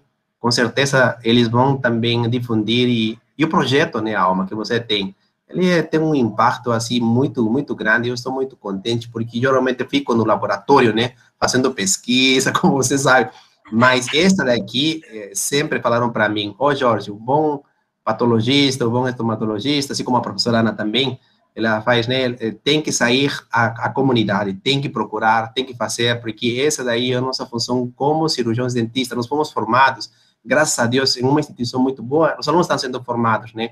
E eles têm que ser cientes e falar e ver que essa formação em uma faculdade é uma das melhores do mundo, né, Alma? É isso? Você tem exatamente. Você sabe que ontem... Tem que passar para a comunidade, Alma. É o mínimo, né? É o mínimo, verdade. Né? Então, eu acho que todos esses nossos projetos, junto à comunidade, que soma, um dos pontos que soma para que a gente realmente seja a primeira está em primeiro lugar de odontologia do mundo, entre 700 instituições que foram avaliadas. Então, e eu vi que um dos itens avaliados foi justamente qual sua atuação junto à comunidade, e a gente, com certeza, está cumprindo com o nosso papel. Não, é. E outro dia, eu até acordei, estava ouvindo o rádio, foi até ontem de manhã que o pessoal falou no rádio, e falou assim, nossa, nossa faculdade de odontologia é a primeira do planeta, entre 700 instituições, e ainda tocaram a musiquinha lá, aleluia, aleluia, foi muito bom, foi até divertido. Mas... A gente tem que ter esse orgulho, né, Alma, mas esta é uma parte que eu te comentei, é uma parte que estava faltando para mim, agora eu estou complementando e eu estou fazendo assim, uso adequado de todo quanto já o Brasil investiu também na minha formação para passar para os alunos e principalmente para pessoas que precisam, pessoas de baixos recursos, né? Isso aí é muito importante. Então, outra coisa que eu achei interessante, inclusive para os professores, a gente tem aqui a professora Manuelita, né, que é da patologia, acho. Por exemplo, a ideia que você deu para a gente fazer esse treinamento, essa oficina entre eles, quando a gente voltar no presencial mesmo. Acho que a gente poderia programar isso com nossos alunos, para eles olharem, fazer essa palpação, aquela coisa toda, fazer um treinamento prévio, antes da gente sair a campo, né? O que você acha? Isso, seria importante, e não somente assim entre nós, sino também entre os alunos, né? Aí não, entre os alunos que estou falando. Faz de conta que esse aqui é o paciente, como você vai proceder? Faria assim, faria assim, faria assim. Isso. Eu acho que isso daí é importante, temos que fazer. Exatamente. Porque então, é diferente, né, Alma? Assim, você tem a parte teórica, como nós temos aqui, e na prática, como que é? É diferente. E aí tem que ir também. Fazer uma oficina com todos os alunos que vão participar do projeto e quem estiver por perto, a gente faz. E quem sabe lá no Paraguai também eles possam fazer com seus alunos, os voluntários. Aí tem a professora Manuelita, né? Acho que ela está... Buenas noches para todos. Oi, Manuelita. Gracias por las felicitaciones. Buenas noches a los estudiantes que están presentes. Muchísimas gracias por la invitación. Y sí, me encanta la idea. La verdad que nosotros estamos teniendo ya clases híbridas. O sea que estamos planificando y eso se puede organizar como una clase taller, sencillamente hacer con las medidas necesarias y con el núcleo de estudiantes que ellos habitualmente están frecuentando, porque generalmente los chicos estudian en grupo, entonces esas prácticas de palpación y todo podemos hacer, al menos aquí en la Universidad de Concepción. Exatamente, porque aí, por exemplo, poderiam conversar com o professor David, que está aí, David, Rosana, Moraima, e os membros do equipo também de nosso projeto para planear e realmente, nossa, vai ser sensacional. A mim me parece que vai ser uma contribuição assim fantástica e justamente na forma de taller. Sí, una consultita, si no sé si no escuché bien. ¿Ustedes tienen un video para orientarle a los alumnos, doctor? Sí, de la higienización de las manos y tenemos inclusive uno ya de autoexamen que podríamos disponibilizar, a pesar de que a gente vamos a hacer otro, ¿verdad, Jorge? Vamos a hacer otro video, pero ya tenemos uno que voy a disponibilizar. Le voy a mandarle allá al doctor David y él ya se encarga entonces de distribuir ahí para todos, ¿sí? ¿Puede ser? Dale, súper. Gracias, profe. Muchísimas gracias, doctora. Genial. Gracias por la presencia. Gracias. Tem um pessoal que está despedindo porque já chegou o jantar. Então, é verdade, tá estamos aí um pouquinho acima da hora. Então, tá bom. Tem mais alguma pergunta, alguma coisa que queiram perguntar? Porque aí, professora, então... eles tinham colocado algumas perguntinhas aqui. São três. Posso falar? Pode. É da Kelly. Pode. É possível detectar o câncer de boca em exames laboratoriais? Essa daí é uma boa pergunta. Na verdade, isso daí faz parte de um processo daí de alguns estudos que estão sendo feitos, principalmente através de saliva, que eu vi. Outro é através de citologia, saliva, né? Porque colecionam saliva. através de citologia, que fazem como uma raspagem da mucosa e levam as células que estão aí, vendo principalmente através disso daí. Essas duas, certo? Pode ser feito sim, mas essa daí, ele faz muito mais com um sentido mais de pesquisa. Para o diagnóstico por agora, ele vai ser soberano no sentido de fazer exame clínico, que nós vimos exame físico, certo? Intrabucal, e depois, uma vez que tem essa suspeita, tem que ser feito o exame microscópico, tem que ser feita uma biópsia incisional, ou seja, remover somente uma parte e enviar para exame histopatológico, certo? Então, tem esses dois processos. Aquele outro que ele comenta é mais que tudo mais para um sentido de pesquisa, de estudos que certamente contribuem com o processo de diagnóstico, na qual eles, por exemplo, coletam 100 pacientes sem câncer e 100 pacientes com câncer, coleta saliva desses dois grupos. E depois ele avalia e vê o perfil de proteína. Aí ele fala, olha, o paciente com câncer apresentou a proteína X e o paciente sem câncer, a proteína X é bem baixa. Então, é nesse sentido que trabalha tudo isso. Mas o diagnóstico tem que ser clínico, microscópico, para estabelecer e fazer o tratamento. O tratamento, Laísa e pessoal, é individualizado, né? Depende de cada paciente. Cada paciente é um universo totalmente diferente do outro e os dois têm câncer, mas cada um tem seu próprio protocolo, estadiamento, enfim, o tratamento é individualizado. Entendi. Até que tinha uma pergunta aqui sobre biópsia incisional, que fala assim, quando deve ser feita a biópsia incisional de um tumor? Então, é quando a gente tem um diagnóstico, a gente vê a partir do exame físico, depois a gente vê a suspeita, aí a gente faz como que é?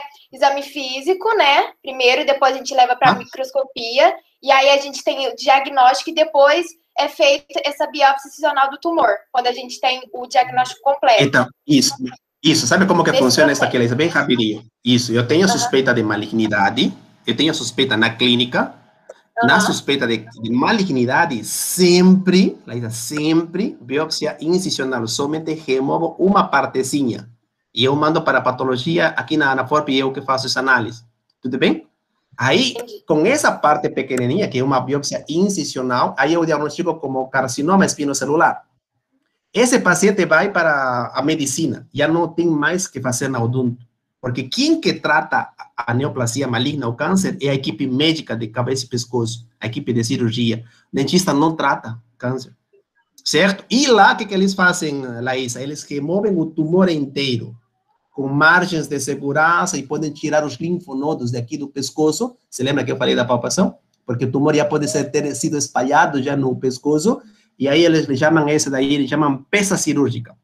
E na peça cirúrgica ele avalia se o tumor foi retirado com margem de segurança e tudo isso. Então, não é uma biópsia excisional, é uma peça cirúrgica. Já remove, mas ela é removida tudo na medicina, na cirurgia de cabeça e pescoço. Entendi. E o cirurgião dentista pode participar dessa equipe dessa biópsia incisional depois, na parte da cabeça e pescoço, medicina, né? Para remover o tumor todo na medicina de cabeça e pescoço. Entendi. E biópsia incisional só na nossa parte, né? Isso, tá. Perfeito, entendi. E essa pergunta foi da Letícia, né, inclusive, citando o nome dela, e tem a última que é do João. Há terapias genéticas em desenvolvimento para o tratamento do câncer de boca? Terapias genéticas, olha, infelizmente, tem algumas, mas apenas com um perfil mais de pesquisa. Não se sabe, o mecanismo é muito complexo, a parte genética. Existem muitos genes envolvidos, tá? E somente existem, Laís, apenas com um perfil de pesquisa. Aí eu falo assim, olha, o gene mais envolvido com a patogenia lá do câncer é tal gene, tem um gene X, um gene Y, tudo bem? Mas somente com tudo isso. Agora, por que não tem essa parte da terapia genética, como você fala, terapia gênica? Não sei, porque existem múltiplos genes envolvidos. Imagina. Porque através de uma terapia, você vai ter um alvo, pode ser 1 ou 2 genes, 3 genes, tudo bem? Mas se eu te falar, olha, no câncer, um paciente tem 100 tipos de genes envolvidos, o outro tem 50, o outro é... Então, não pode ser feita uma terapia genética para um paciente, sendo que o outro é diferente e o outro é diferente. E o outro Aí é o diferente. tratamento seria, então, individual, igual você tinha comentado. Aí o tratamento seria, no Interessante isso, entanto, né? isso, no entanto, existem alguns genes, claro, que são comuns, né? Porque uma grande maioria são comuns, outro que outro é variável e depende de cada caso. Mas, no entanto, isso daqui não tem sido mostrado eficaz ainda. Apenas tem estudos apenas por pesquisa. O tratamento até agora, nos últimos séculos, Laísa, você vai ficar aí um pouco surpresa, mas não mudou em nada o pronóstico, a quantidade de pessoas que morrem é a mesma, e a modalidade de tratamento é cirúrgico, complementado por radioterapia e ou quimioterapia. E qual é a única opção de tratamento? Justamente o nosso projeto, liderado pela professora Alma, detecção precoce. Não tem outra opção, não tem outra saída. A única porta para que esse paciente possa viver bem, com qualidade, certo, por um tempo considerável, é a detecção precoce. Não tem outra porta. Não tem Porque outra aí porta tem um prognóstico muito bom, né? É, porque eu detecto em fase inicial, removo com tudo cirurgicamente e ele já tem umas altas chances de cura. Entendi. Entendeu? Só tem essa opção. E então, por isso Perfeito. que estamos fazendo isso. Não tem outra opção. Entendi, perfeito. Não, então, por hoje aqui das perguntas foi só isso. Aqui no chat não Nossa, teve muito boas nenhuma. essas perguntas, muito boas. Muito boa. Que legal. Gostei bastante também. Oh, Tá bom. Jorge, eu só quero dizer, te perguntar primeiro uma coisa. Se você foi bem acolhido pela nossa mediadora, Laísa. A Laísa, nossa, eu adorei a Laísa, ela mandou mensagem bem criteriosa, sempre mostrando assim, esse interesse por fazer, por deixar o horário bem definido, ela está sempre bem atenta, não tem mais, né? Eu tenho que colocar uma nota, Alma, eu vou colocar 11, mas 11 não existe, aí eu fico triste. Nossa, que bom. Então, eu quero dizer... Muito bom, Alma, eu fico muito feliz, muito feliz. Legal. Eu fico assim emocionada por você me dar essa oportunidade da gente estar trabalhando nesse projeto que você diz muito, com todas as letras de que justamente essa detecção precoce é o único caminho que a gente tem para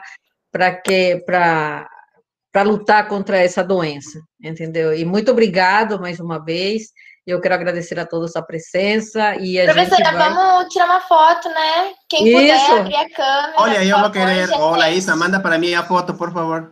Sim, tá, pode deixar. Eu acho que o Ailton vai tirar, aí eu peço para ele te mandar, tá bom? Aqui, olha aqui, ó. Quem que estiver aí, né? Vamos pedir para ligar a câmera, quem sabe nós podemos, né? Isso, quem puder abrir as câmeras, vamos tirar, vamos documentar esse momento. Que legal, gente. Agora vamos parar um pouco a mensagem para a gente tirar foto, tá? A foto. 1, 2, avisa, hein? Nós. Avisa, hein? Cadê o Ailton? Avisa, hein? Tô aqui. Gente, liga aí, vamos. Stephanie, Vitor, Yasmin, vamos ligar todo mundo para ficar uma foto bonitinha. Vamos lá. Vamos nessa. Não tenha vergonha, não. 1, 2, 3 e vai. Vai, isso. Tira mais uma, hein? Porque vai querer sorrir tudo torto aí. Peraí. É verdade, Vai, tira outra. 1, 2, já. Vamos lá, outra. Pronto, foi. Obrigado, muito gente. obrigada, viu, pessoal? Obrigado, muito obrigada a todos. Parabéns, Laísa. Obrigada, muito bom. pessoal. Obrigada, professor. Foi ótimo. Muito obrigado, bom. Laísa. Muito legal. Foi bom. Tchau, bom fim de semana para todos. Muito obrigado. Obrigado, Alma, mais uma vez. Beijo. Tchau, querido. Professor, posso perguntar uma pergunta Paraguai rapidinho? também. Grande abraço. Luan. Posso fazer Professor, uma eu acho pergunta que o Luan rapidinho? quer falar. Durante uma pergunta rapidinho, boa noite. Oi. Durante a palpação, pode acontecer de estar inflamado e o paciente não sentir dor? Esse daí pode acontecer, mas quando é um processo crônico, né? Geralmente, quando ele fala assim, oh, doutor, eu estou sentindo aqui um aumento de volume, um caroço, certo? E ele fala assim, tem dor. Ele tem. E você fala assim, quanto tempo? É importante, viu, Luan? É o tempo. Aí ele fala, doutor, eu sou nas últimas 2, 3 semanas. Aí ele entra no contexto de um processo agudo. Agora, quando ele fala, olha, está com uma dor, mas aqui ele está mais ou menos, ele fala assim, mais ou menos, né? Há quanto tempo? Nossa, doutor, vários meses. E aí ele já caracteriza um processo crônico. Então, quando você, em função do tempo, né? Menos de um mês, agudo. Mais de um mês, 2 meses, 3 meses, anos, crônico. Certo? Inclusive, falam alguns autores como 2 a 3 semanas, esse daí é um processo agudo. E a sintomatologia é em correlação com o processo, né? Se ele é agudo, tem uma sintomatologia significativa do que um processo crônico, que o processo crônico pode não doer ou ser bem discreto. Tudo bem? Entendi. Luan. Perfeito. Obrigado, viu? Tá bom, Luan. As ordens. Obrigado.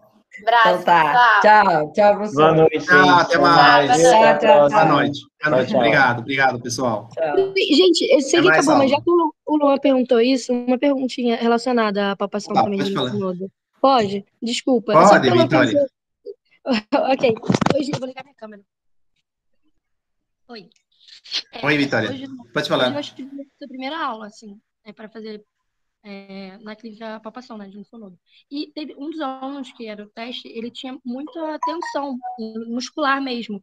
Então, ficava reclamando que estava doendo, mas em tudo.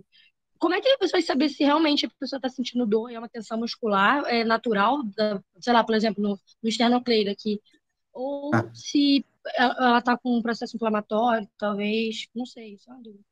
Essa daí, o que tem mais, qual é o teu nome? Vitória. Isso daí, o que você comentou, e claro que cada caso tem que ser avaliado, mas isso daqui que você comentou é um processo mais muscular. A sintomatologia, do jeito que você comentou, é mais tipo como uma mialgia, que se chama. Mialgia, tá? E aí tem que ser avaliado assim com cuidado, e pois, geralmente são uns desordens assim neuromusculares que podem se associar com sensibilidade nesse local. E nesse caso, aí eu recomendaria muito mais a ser encaminhar para um serviço médico especializado, tá? O que é mais importante para nós é detectar um aumento de volume, alguma sensibilidade que tenha uma relação com câncer oral, porque nós enfatizamos na nossa aula que pode o paciente ter alguma lesão em boca e que esse daqui ia ser um câncer que esteja metastatizando e metastatiza no pescoço, tudo bem? Certo? Mas aí o comentário teu é muito mais, é um processo funcional, uma desordem neuromuscular, e é necessário reconhecê-la, e claro, nós podemos ver isso na clínica, podemos fazer uma prática e encaminhar para um serviço médico especializado, tudo bem? Mas definitivamente atrapalha o diagnóstico, né? Eu entendo que é uma... Atrapalha inicialmente, mas geralmente um exame clínico um pouquinho muito mais detalhado, aí você consegue estabelecer, essa daqui é mais funcional, tipo neuromuscular. Ok, Tá bom? perfeito, Jorge. Obrigada, professora Isso. Alma. Professor, Tchau. eu posso fazer uma pergunta muito rápida também? Bom, vamos lá. Vamos sair. E, por exemplo, desculpa, é bem Pode rápido, falar. prometo. Por exemplo, o paciente, ele relatou que apareceu um caroço na região do pescoço dele, mas sumiu o caroço. Isso pode ser indício de um câncer também? Não, esse daí é importante. Quando ele some, deve ser um processo inflamatório. Porque quando... Isso é muito bom, Ailton. A pergunta é, tem um aumento de volume, mas depois não tem mais nada, doutor. Inflamatório. Por quê? Porque o câncer, ele não regride. Ele vai na frente, cresce mais. Ele não vai sumir. Perfeito, Tudo bem? professor. Muito Essa obrigado. história é fundamental. Aí você exclui, não é tumoral, é inflamatório. Perfeito, obrigado, Essa é professor. muito boa, viu, Ailton? Essa pergunta é muito boa. Esse aí é muito bom. Obrigado, pessoal. Obrigado, Alma. Obrigada a você, Tchau, gente, tá? boa Tchau, noite. vai Um tomar uma grande abraço a cervejinha. todos. Tchau, Grande tchau, abraço. tchau. Tchau. Tchau, gente. Boa noite. Tchau, Luan. Tchau.